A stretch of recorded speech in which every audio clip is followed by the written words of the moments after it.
Click করার জন্য আপনাদেরকে জানাই অসংখ্য ধন্যবাদ। আপনারা দেখছেন আপনাদের প্রিয় ইউটিউব চ্যানেল wow007। তো ফ্রেন্ডস, সবাই কেমন আছেন? নিশ্চয়ই খুব ভালো আছেন এবং সকলেই চিন্তিত আছেন যে ডিএ আদৌ মিলবে কিনা। ইতিমধ্যে আবার একটি গুরুত্বপূর্ণ আপডেট নিয়ে চলে এসেছি, ভিডিওটি সম্পূর্ণ দেখবেন।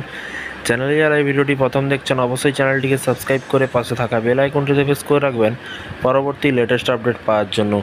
ডিএ ছাড়াই কিন্তু জুলাই মাসে মিলবে অতিরিক্ত টাকা। এই ভাতা বৃদ্ধি নিয়ে কিন্তু দারুণ খবর শোনালো রাজ্য সরকার। কি বলা হয়েছে?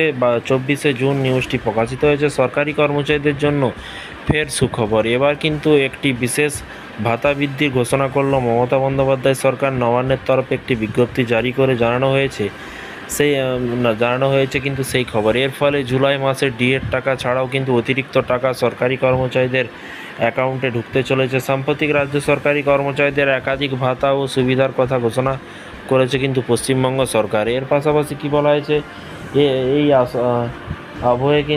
আবহে আবার সরকারি কর্মচারীদের ভ্রমণের ক্ষেত্রে বিশেষ সুবিধা ঘোষণা রাজ্য সরকারের।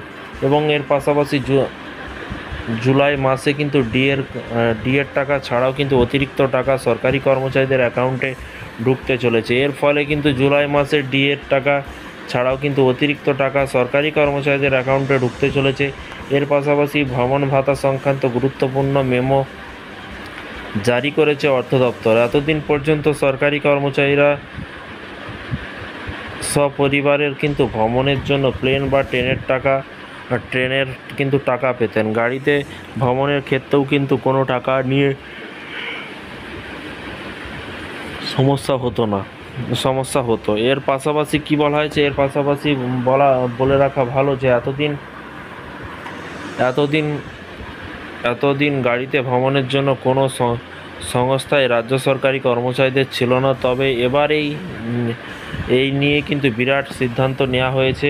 কী সিদ্ধান্ত নেওয়া হয়েছে? জানানো হয়েছে যে সমস্ত স্বল্প দূরত্বের গন্তব্য যেখানে যেতে কিন্তু বিমান বা ট্রেনের দরকার হয় না এবং গাড়ি ভাড়া করতে হয়, সেই ক্ষেত্রে কিন্তু প্রতি কিমি পথে যেতে 16 টাকা করে ভ্রমণের মোট টাকা, যেটা কম এলটিসি বাবদ কিন্তু তার রিজার্ভমেন্ট প্রদান করা হবে। এর পাশাপাশি বলা হয়েছে রাজ্য সরকারি কর্মচারীদের রিজার্ভমেন্ট রাজ্য সরকার, অর্থাৎ এবার কিন্তু সরকারি কর্মচারীদের ভ্রমণের সময় গাড়ির ব্যবহার করতে পারবেন এবং গাড়িতে ভ্রমণের ক্ষেত্রে তাদের টাকা পাওয়া ব্যবস্থা করবে কিন্তু সরকার। এর পাশাপাশি রাজ্যের অর্থ দপ্তরের তরফ থেকে কিন্তু একটি বিজ্ঞপ্তি দিয়ে জানিয়ে দেওয়া হয়েছে যে এই ভ্রমণের ভাতা দেওয়ার জন্য দপ্তরগুলিকে কিন্তু অর্থ দপ্তর অনুযায়ী কিন্তু নেয়ার প্রয়োজন নেই।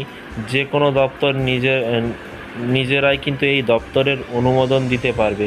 এর পাশাপাশি গাড়ি ভাড়ার ক্ষেত্রে কিন্তু লিভ ট্রাভেলস কনসেশন বিষয়ে রাজ্যের সকল দপ্তরকেই কিন্তু এই নিয়ে মেনে চলতে হবে এবং রিজার্ভমেন্টের জন্য কিন্তু সংশ্লিষ্ট কর্মীকে কিন্তু প্রয়োজনীয় নথি জমা দিতে হবে। এর পাশাপাশি প্রসঙ্গত বিগত কিছু সময়ে কিন্তু লিভ ট্রাভেল কনসেশনের বিষয়ে নানান দপ্তর ও বিভাগ থেকে অর্থ দপ্তরের প্রশ্ন আসছিল এবং সরকারি কর্মচারীদের মধ্যে বিভ্রান্তিকর বাড়ছিল। তাই এই বিষয়ে কিন্তু এবার নির্দিষ্ট মেমো জারি করে সমস্তটা পরিষ্কার করল অর্থ দপ্তর। এর পাশাপাশি বলা হয়েছে অর্থ দপ্তর জারি করা বিজ্ঞপ্তিতে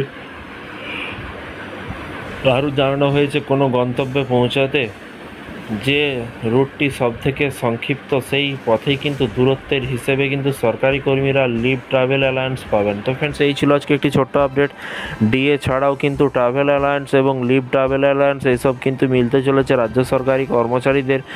প্রতি কিলোমিটার অনুযায়ী কিন্তু 16 টাকা করে দেওয়া হবে, এরকমটাই কিন্তু বলা হয়েছে। তো এই ছিল আজকে একটি ছোট্ট আপডেট। এই ধরনের প্রতিদিন সরকারি কর্মচারীদের আপডেট পেতে চ্যানেলটিকে সাবস্ক্রাইব করে পাশে থাকা বেল আইকনটিতে প্রেস করে রাখবেন পরবর্তী নিত্য নতুন আপডেট পাওয়ার জন্য। ভালো থাকবেন, সুস্থ থাকবেন এবং নিজের খেয়াল রাখবেন। Thank you.